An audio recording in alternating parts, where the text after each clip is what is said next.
Get rid of my vacation? Have fun replacing me.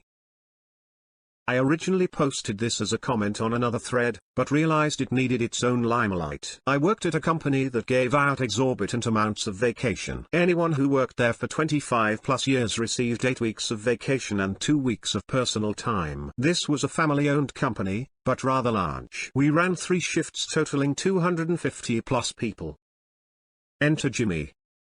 Jimmy was a grizzled old man. He started at the company when he was just 20, now he was 63 and gave absolutely zero shits. Jimmy also knew how to make a specific part for our product, him and one other higher up in the office. One day the plant owner comes out and announces he's selling to a corporation.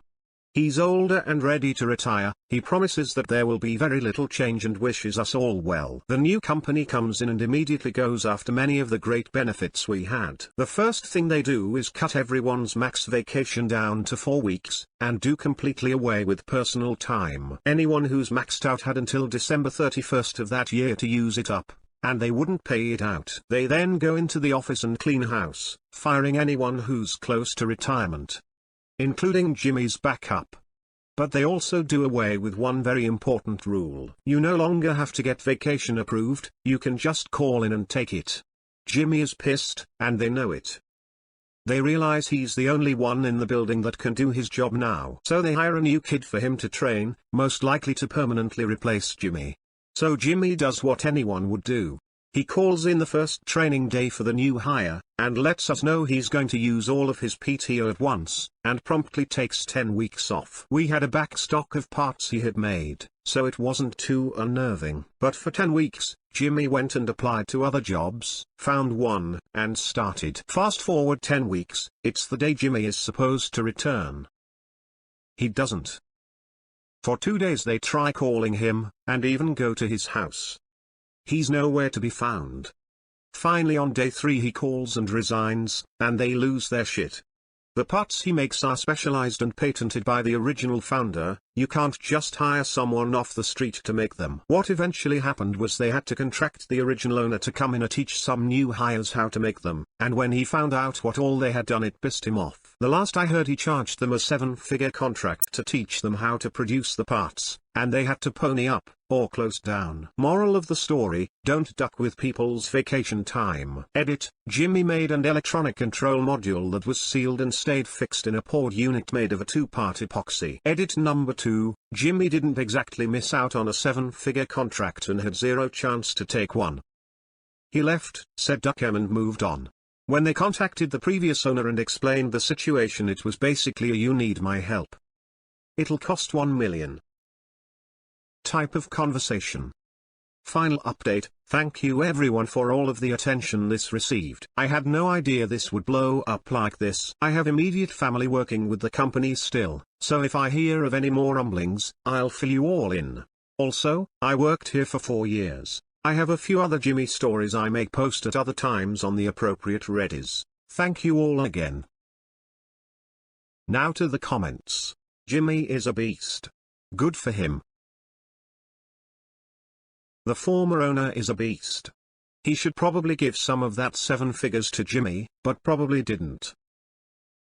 Forget that, he should give some of it to the folks near retirement that got canned by the new ownership.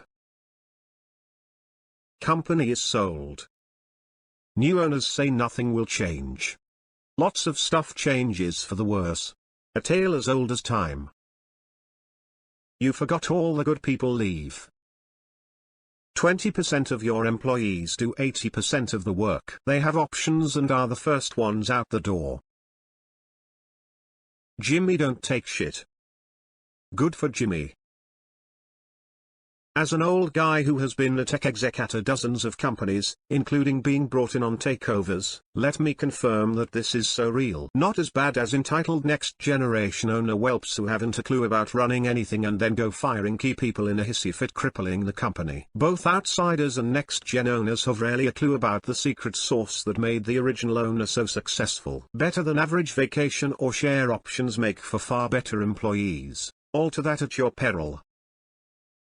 OP replied, I agree 100%. This guy started this company in his basement in the late 50s and made it a $500 million company. We had great benefits, great employee/employee relations, and the lowest turnover rate I've ever seen. The new corporation made it one of the worst places to work in the area. I still have friends that work there, and they just tried and failed to unionize. That's a still developing story for another day though. Apparently, they crossed some lines and possibly broke some laws. Maybe karma will strike again. I love the attitude acquisition firms have. This company is so successful. We should buy it out and change everything about it. That surely will only make it more successful, right?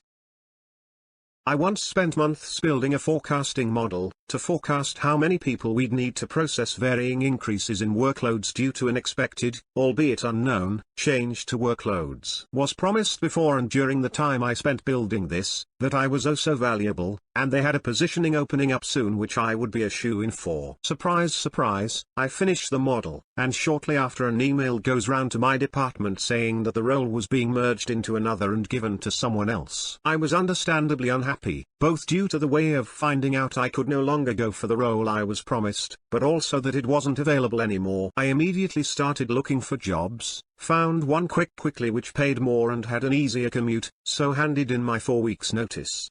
No one bothered to ask me to hand over the model I spent so long making, and even after telling my manager that someone needed to be taught it, when I left, I was the only one who knew how it worked. Guess who got a call a couple of weeks after leaving because my old team couldn't work out the model? Told them I would explain as much as I could in 10 minutes, but after that they were on their own.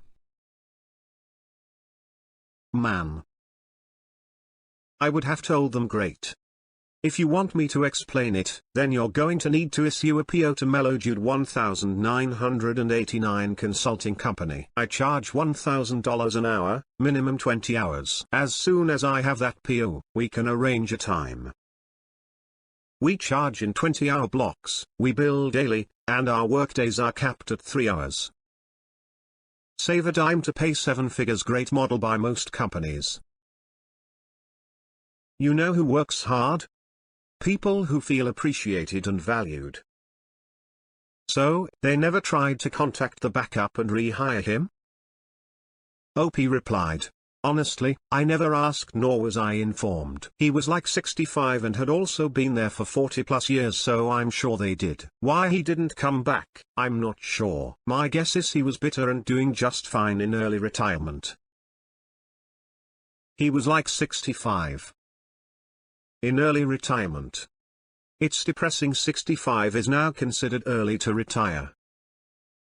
Another moral of the story, if only 2 people in the company know how to do critical function X, don't go below 2 people ever who know how to do that. Get a 3rd person trained on doing it before releasing either of the original 2. A similar thing happened to me.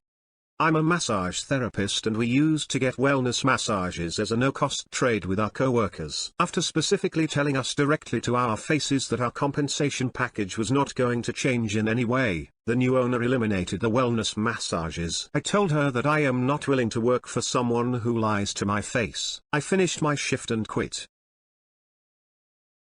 Massage is tough. You need the care as well to stay in shape. Wow. Jimmy is the goat of not giving a shit.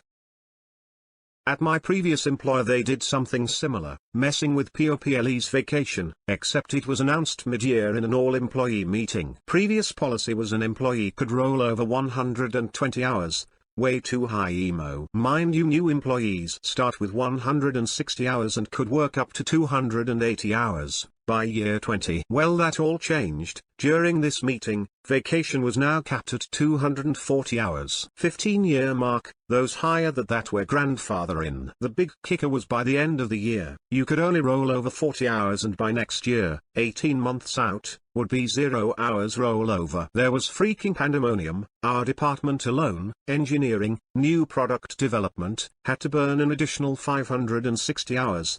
7 people x 80 hours, of vacation. Needless to say, project fell behind schedule and managers were pissed. But there was nothing they could do because company vacation policy stated that employees only needed to have vacation approved if out of office for more than 10 consecutive business days. Entire departments would take off for a week, and just be gone. It was bananas. Edit, this is kind of blowing up. Wanted to clarify why I thought 3 weeks of rollover was too much. As a seasoned salary employee, I was earning 6 weeks of PTO, and carry over 3 weeks. So, every year I was out of the office about 12% of the time between PTO and paid holidays. People need to get away from work and enjoy life. Co-workers from Europe, I work in USA, would normally take 6-week holidays/vacation and not blink an eye. I ask for more than 10 days in a row off and people think I am out of my mind. I am in a union and our contract says you can carry 640 hours, yes, 16 weeks. We also have 2 options for PTO/vacation. PTO plan, you have to use PTO if you want to get paid for holidays and sick leave. Vacation plan, they pay you for holidays and you get a separate account for sick leave which caps at 280 hours. We can choose which we get, and we can change it year to year. Most people go with the PTO plan because you get a few more hours each year and most people don't need work sick days a year. What is crazy to me is that there are multiple people that lose PTO every pay period because they are at the cap and can't earn more. Take a vacation already. I used to be lazy about vacations. I just didn't care or something, I don't know. My supervisor used to pass my office late in the workday and go, God, take a vacation already. I finally started to use it more, but I still accrue a fair amount. I don't have kids, so I don't end up needing to take off days for family stuff. I generally take a few vacations a year, excluding holidays, and then a bunch of 3-day weekends. I was just off yesterday. We have rollover, but we can't roll over all of it, just a certain amount. I basically never dip into that number, I just use what won't roll. They changed the system at one point, back when we had vacation and sick leave and not just PTO, and whatever we had left was put in a permanent bank. It never expires. So I have that, too, but that's only for dire emergencies. Alas, we can't take our time as money, so oh well.